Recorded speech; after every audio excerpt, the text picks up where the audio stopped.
To my channel. My name is King Ink, and today I am going to be telling you guys advice on how to find your art style.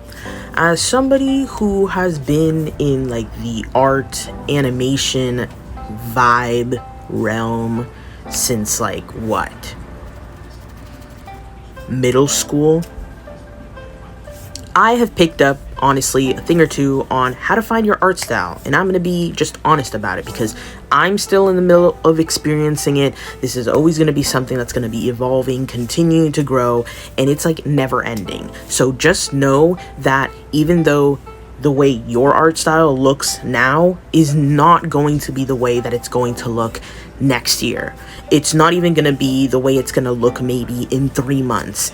And to make it even bigger, it's not going to be the way you're going to see it in 5 years, 10 years, especially if you do stick with creating more art. Best ways that really helped me with finding my art style is to, first of all, kind of collect what your style even kind of feels like. So I know some people are going to feel, whack about this, but honestly, make a Pinterest account and start making little albums. Make one album for like what your art style is. Don't think about it too much, just literally whatever draws your attention, click it, pin it, just so that you kind of have a folder on like a visual way of seeing the aspects of what your art style may be. This isn't a confirmed, but it just kind of narrows down what you're going to see on paper, what you're going to see on your screen in the future, and what's going to call your attention. Maybe it's going to be art that uses thick black lines. Maybe it's going to be artwork that is only thin, colorful pencil. Let's say that. Sometimes you can narrow it down to maybe a medium, but right now we're just going to be focusing on the style. So there's definitely so many styles out there. There's like geometric ones, there's super bubbly ones, there's super smooth realistic ones. There's going to be just so many different art styles out there, and I definitely recommend that you get your Pinterest profile and make one folder that says my art style inspo, just so you have it there. That's going to be my first little tip with that. The next piece of advice that I personally say is that you really have to remove as many walls, as many hurdles, as many points of like abrasion that you possibly can from yourself. And the best way that I did this back when, it was mainly, I discovered this in high school when I started my animation class, my freshman year. My animation teacher made us use these Sharpie pens, and I had never known that they existed because I only thought the big fat Sharpies existed, which would honestly bleed through your paper pretty bad.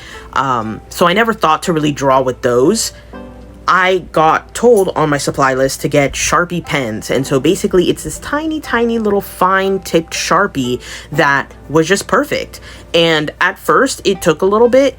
I know that's what my inspiration from my name comes from. King Ink, the ink part has always been just my artist name, because for me, ink was such like a fundamentally important like shift when it came to me discovering what my art looked like, what I wanted it to become, and the tool that was going to be what supported me in this journey. Because literally, the reason why I'm telling you guys to use a pen, use something permanent, is because using your pencil just makes you kind of like doubt, because you have an eraser. You can go back.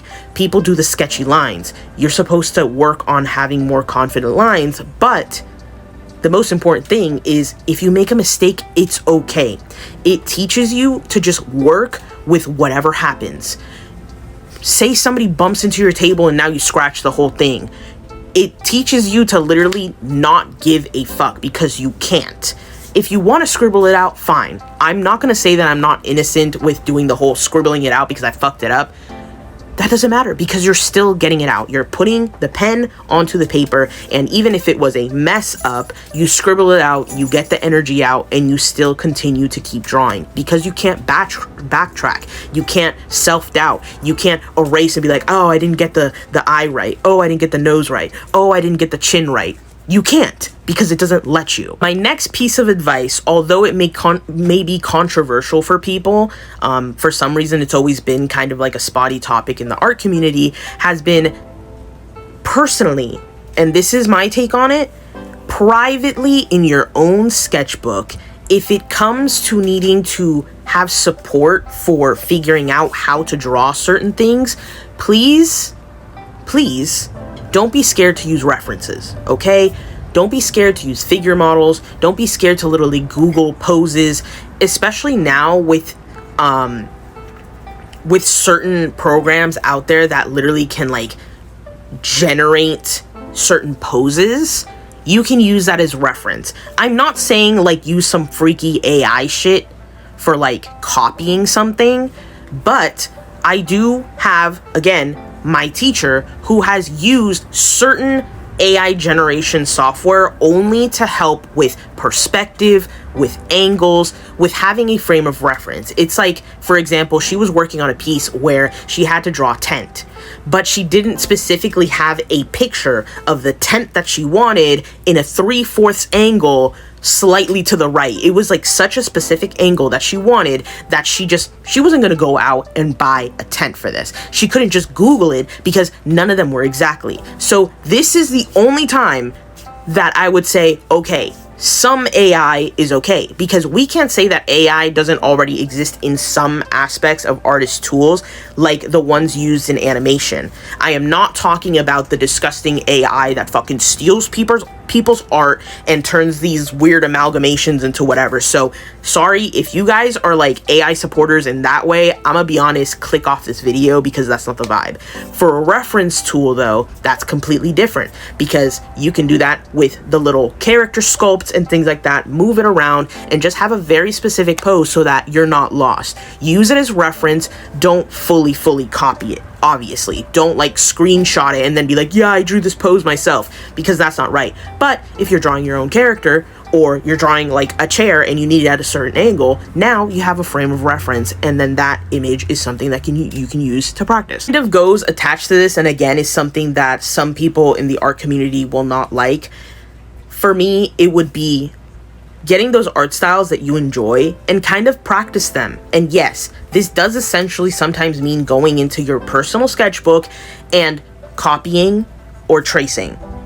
I know people get freaked out about it, but the main thing is don't copy and trace something and then post it online and say, I did this, I made this is originally mine, because we all fucking know that it's not yours. You can use it to practice, kind of build your muscle memory, just kind of understand how it is that other people do it. There's no harm in that. I'm not going to be here and be like, oh, my sketchbook has none of that. It has a lot of things, because that's the first way that I learned how to draw. When I was a little kid, before my whole middle school thing of actually getting into what I wanted to learn for a career, I would pause the TV on a specific like shot of like a character from my favorite show. I'd pause it, and then I'd literally sit in front of my big TV and draw by like sight, one by one, draw the entire like screen cap, and then like hang it up on my wall. And I'm like, oh my gosh, now I have this cool screen cap of this on my wall, and now I kind of understand what shape it is, what the head is shaped like, what the eyes are shaped like, how far the torso is from the shoulders. It kind of just puts you a little bit at a step of understanding how this character model works, how that character model works.